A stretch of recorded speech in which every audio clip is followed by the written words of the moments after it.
Okay, today we're looking at a great book on the quest for the historical Jesus by Albert Schweitzer, and we're looking at the life of David Friedrich Strauss and his understanding of the life of Jesus.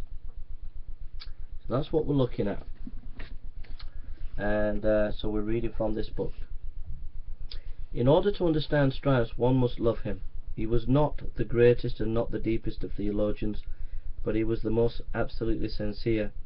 His insight and his errors were alike the insights and errors of a prophet, and he had a prophet's fate. Disappointment and suffering gave his life its consecration.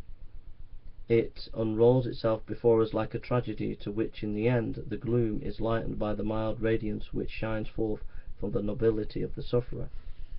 Strauss was born in 1808 at Ludwigsburg. His father was a merchant, whose business however was unsuccessful, so that his means steadily declined. The boy took his ability from his mother, a good, self-controlled, sensible, pious woman, to whom he raised a monument in his Memorial of a Good Mother, written in 1858, to be given to his daughter on her confirmation day. From 1821 to 1825 he was a pupil at the lower seminary at Blumburn, along with Friedrich Richter, Zimmermann, Marklin and Binder. Among their teachers was Ferdinand Christian Bohr, whom they were to meet with him again at the university.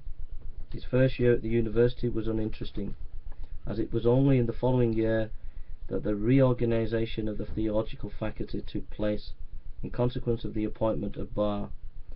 The instruction in the philosophical faculty was almost equally unsatisfactory, so that the friends would have gained little from the 2 years of philosophical propediatic which formed part of the course prescribed for theological students, if they have not combined to prosecute their philosophical studies for themselves. The writings of Hegel began to exercise a powerful influence upon them. For the philosophical faculty, Hegel's philosophy was as yet non-existent. These student friends were such addicted to poetry. 2 journeys which Strauss made along with his fellow student Binder to Winsberg to see Justin Kerner made a deep impression upon him. He had to make a deliberate effort to escape from the dream world of the prophetess of Prevost. Some years later, in Latin note to Binder, he speaks of Weisenberg as Mecca Nostra. According to Vischer's picture of him, the tall stripling made an impression of great charm, though he was rather shy, except with inmates. He attended lectures with pedantic regularity. Bohr was at the same time still immersed in the prolegomena to his system, but Strauss already suspected the direction which the thoughts of his young teacher were to take. When Strauss and his student friends entered on their duties as clergymen, the others found great difficulty in bringing their theological views into line with popular beliefs which they were expected to preach. Strauss alone remained free from the inner struggles. In a letter to Binder of the year 1831, he explains that in his sermon he was then assistant to Klein Ingersheim near Ludwigsburg. He did not use representative notions, Stellingen used as philosophical technicality, such as that of the devil, which the people were already prepared to dispense with, but others which still appeared to be indispensable, such as those of eschatological character, he merely endeavoured to present in such a way that the intellectual concept of Begriff which lay behind might so far as possible shine through. When I consider, he continues, how far even in intellectual preaching the expression inadequate to the true essence of the concept, it does not seem to me to matter much if one goes even a step further.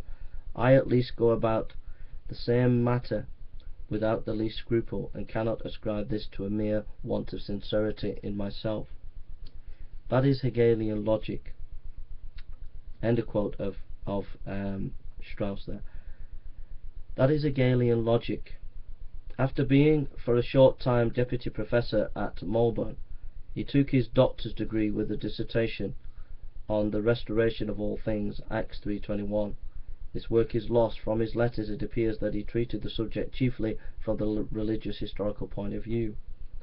When Binder took his doctorate with a philosophical thesis on the immortality of the soul, Strauss in 1832 wrote to him expressing the opinion that the belief in personal immortality could not properly be regarded as a consequence of the Hegelian system, since according to Hegel it was not the subjective spirit of the individual person, but only the objective spirit, the self-realizing idea which constantly embodies itself in new creations to which immortality belongs.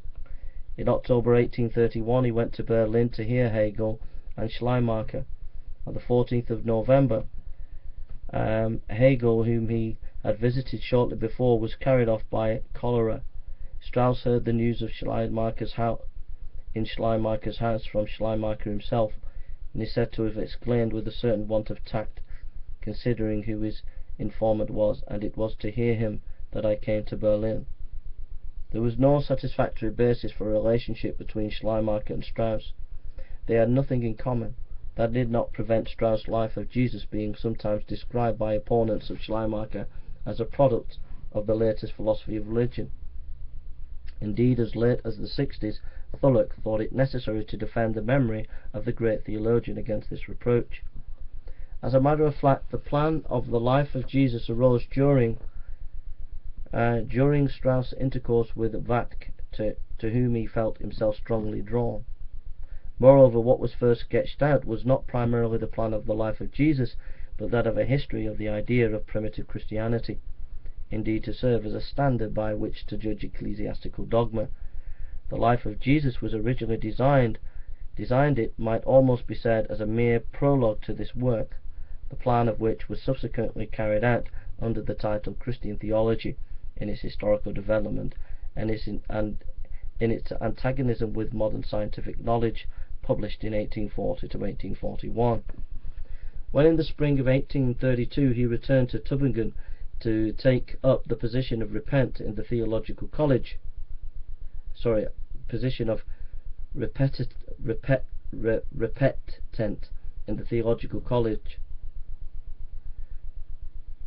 assistant lecturer, that's what it means, in Stift. These plans were laid on the shelf in consequence of his preoccupation with philosophy, and if things had gone according to Strauss' wishes, they would perhaps never have come to fulfillment. The assistant lecturer had the right to lecture upon philosophy. Strauss felt himself called upon to come forward as the apostle of Hegel and lecture upon Hegel's logic with tremendous success. Zeller, who attended these lectures, recorded the unforgettable impression which they made on him. Besides championing Hegel, Strauss also lectured upon Plato and upon the history of modern philosophy. These were 3 happy semesters. In my theology, he writes in a letter in 1833, philosophy occupied such a predominant position that my theological views can only be worked out to completeness by means of a more thorough study of philosophy, and this, of course, study I now going to prosecute uninterruptedly and without concerning myself whether it leads me back to theology or not. Further on he says, if I know myself rightly, my position in regard to theology is that what entreats me in theology causes offence. That does not cause offence to indifferent to me. For this reason I have refrained from delivering lectures on theology. The philosophical faculty was not altogether pleased at the success of the apostle of Hegel, and wished to have the right of the new lecturer on philosophy curtailed. The latter, however, took their stand upon the tradition. Strauss was desired to intermit his lectures until the matter should be settled. He would have liked best to end the situation by entering the philosophical faculty. The other junior lecturers, however, begged him not to do so, but to continue to champion their rights. It is possible also that obstacles were placed in the way of this plan by the philosophical faculty. However that may be, it was in any case not carried through. Strauss was forced back upon theology. According to Hase, Strauss began his studies for the Life of Jesus by writing a detailed critical review of his Hase textbook. He sent this to Berlin, which however refused it. He resolved to publish first instead the general work on the genesis of Christian doctrine. A critical study on the Life of Jesus was doubtless determined by Schleiermacher's lecture on this subject. When in Berlin he had procured a copy of a lecture notebook, and the reading of it incited him to opposition. Considering its character, the work was rapidly produced. He wrote it sitting at the window of his junior room, which looks out at the Gateway's Arch. When its 2 volumes appeared in 1835, the name of the author was wholly unknown, except for some critical studies upon the Gospels. This book, into which he had poured his youthful enthusiasm, rendered him famous in a moment and utterly destroyed his prospects. Among his opponents, the most prominent was Studel, a member of the theological faculty, who, as president of the Stift, made representation against him to the ministry and succeeded in securing his removal from the post of junior lecturer. The hopes which Strauss had placed upon his friends were disappointed. Only 2 or 3 at some dared to publish anything in the defence. Well, we could go on for more of his life. There's a couple of more pages of his writing, of his letters that Schweitzer mentions. What are my thoughts? I think there's a danger of 2 sides. In Germany at the time of Strauss, there was an unthinking German pietism that was very spiritual and godly, very powerful in evangelism.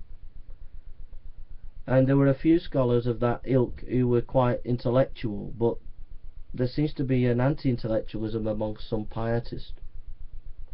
At the same time, you had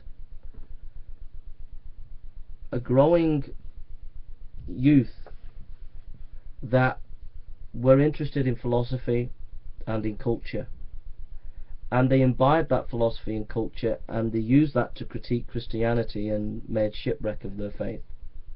And that's what happened to Strauss. And there is a danger, and it's always being repeated in history, is whenever you go off to university from an evangelical point of view, you always think, oh, my evangelical background is anti-intellectual, and you go to university, you hear your professors in theology and philosophy and science and whatever, and then you say, oh, my faith was just fundamentalist, it didn't have any intellectual background.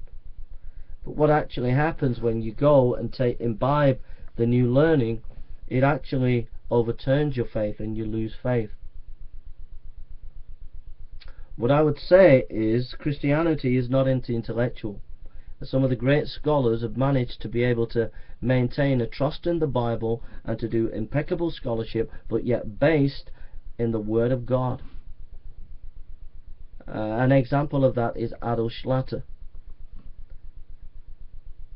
Another example is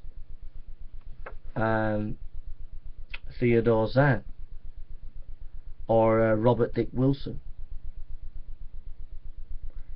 So I would encourage you as a theology student and as an academic to remember, no matter how sophisticated you are in your scholarship, it all comes down to this: are you dwelling in God through Jesus Christ?